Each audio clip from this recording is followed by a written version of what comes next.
Hello. Today I'm going to talk about two late medieval political thinkers, Marsilius of Padua and William of Ockham.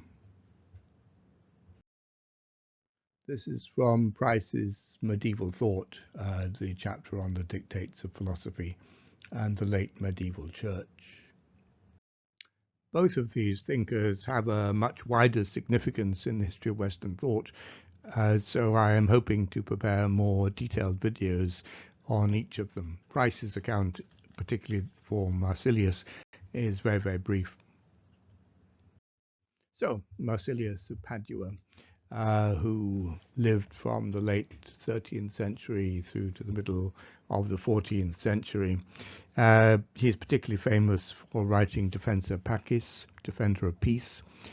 This was circulated anonymously. It dealt with the delicate matter of church-state conflicts, obviously based on Marsilius's own knowledge of the inability of the City Council of Padua to bring local clergy under civil code due to long-standing papal interference, and also to disputes between successive popes and certain European political leaders, that is explicitly political in its content, after he had been discovered to be the author because he initially circulated it anonymously. Pope John the 22nd condemned him for spreading heresy. That was in 1327, at which point he fled to the court of Ludwig of Bavaria, whose interests he served thereafter. William of Ockham was an English Franciscan, a scholastic philosopher and theologian, and one of the major figures of medieval thought. Like Marsilius, he lived from the late 13th century through to the middle of the 14th.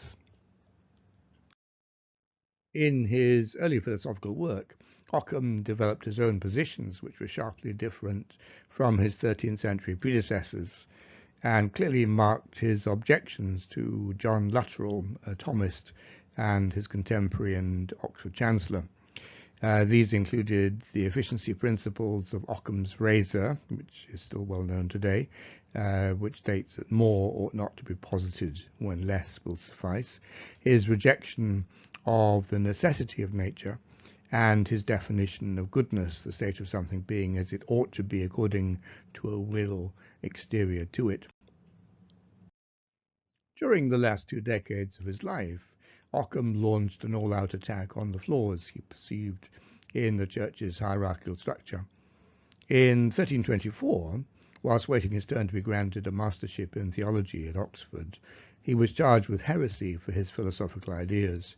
Convinced of the rightness of his views, he immediately answered the summons to the papal court, then in Avignon, but grew disenchanted during a 3-year delay for the hearing of his accusations.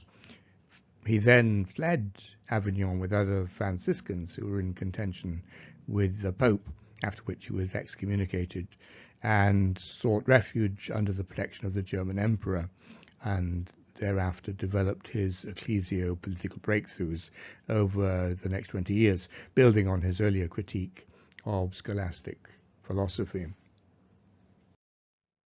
Ockham was one of a number of thinkers who stated what he saw as the worldly implications of philosophy, often with quite radical results. He held that the traditional use of the Petrine doctrine, the idea that St. Peter had founded the Catholic Church, was not justified by the biblical text. Christianity had only believers, scriptures, and sacraments. Thus, the Catholic Church's hierarchical system, headed by the popes, was invalid.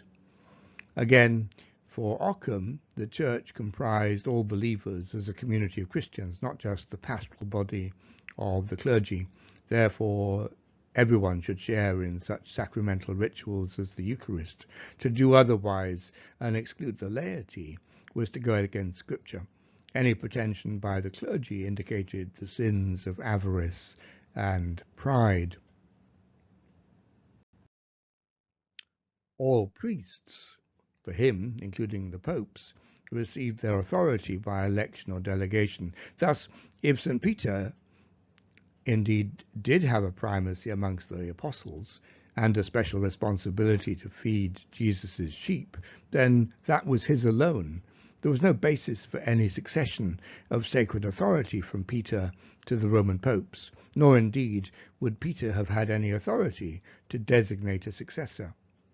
There was no scriptural basis for a division of powers between church and state, a topic I'll return to in a moment. The Pope's own opposition to Franciscan teachings of apostolic poverty, which he condemned in 1323, and his position on the beatific vision were themselves heretical.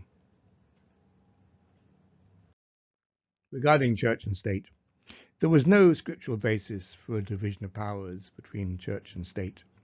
There was only one Christian community, and any governing authority, secular or spiritual, had to be concerned with its safety and smooth functioning. Both the argument for papal supremacy and the division of power between pope and king were pseudo-exegetical, that is, not really based on scripture, but only on tradition.